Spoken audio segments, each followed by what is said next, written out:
మరోసారి వైసీపీ అధికారంలోకి వస్తే ఏపీని మరిచిపోవడమేనని జనసేన అధినేత పవన్ కళ్యాణ్ విమర్శించారు. రాష్ట్రాన్ని వదిలిపెట్టి పక్క రాష్ట్రాలకు, పక్క దేశాలకు వెళ్లాల్సి వస్తుందన్నారు. చిత్తూరు ఎమ్మెల్యే ఆరణి శ్రీనివాసులు జనసేనలో చేరారు. పార్టీ కండువా కప్పి ఆహ్వానించారు. ఈ సందర్భంగా మాట్లాడిన పవన్ కళ్యాణ్ జగన్ సర్కారు తీరును తప్పుపట్టారు.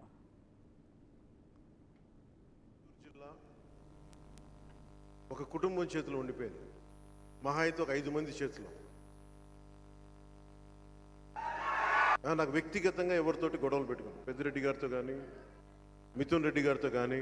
ఎందుకంటే ఇది మన ప్రక్షాళన జరిగే టైం. ఇది రాయలసీమ బానిస సంఖ్యలలో ఉండిపోయింది. రాయలసీమ మనం ఇంకొకసారి వైసీపీని తెచ్చుకున్నారా మీరు మర్చిపోండి. అందరూ గల్ఫ్కి వెళ్ళిపోండి, తెలంగాణకు ఉద్యోగాలకు వెళ్ళిపోండి, తెలంగాణ వాళ్ళ చేత మళ్ళీ తిట్టించుకోండి. అక్కడ ఆంధ్ర వాళ్ళు మళ్ళీ మా ఉద్యోగాలు కొట్టేస్తాం, తిట్టించుకుందాం మళ్ళీ ఇంకోసారి.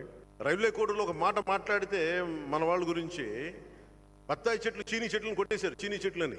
ఎందుకు భయపడాలంట? ఎంతకాలం బానిస సంఖ్యలతో ఉంటారు కబంధహస్తాలను ఆలోచించండి ఒకసారి. నేనే ఉన్నా స్టీల్ ప్లాంట్ గురించి, వైజాగ్ స్టీల్ ప్లాంట్ గురించి. నేను భారతీయ జనతా పార్టీ ప్రధానమంత్రి గారితో అందరితో నాకు చక్కటి బంధాలు ఉండి కూడా స్టీల్ ప్లాంట్ దగ్గరికి వచ్చేప్పటికి నా అభిప్రాయం చాలా బలంగా తెలియజేస్తాను. ప్రజా సమస్యను తీసుకెళ్ళగలిగా. అక్కడ నేనే సన్నాయి నొక్కల. అందుకని ఈ రోజున మనకు కావాల్సింది కన్వీనియంట్గా మాట్లాడే వ్యక్తులు కాదు, నిలబడే వ్యక్తులు కావాలి.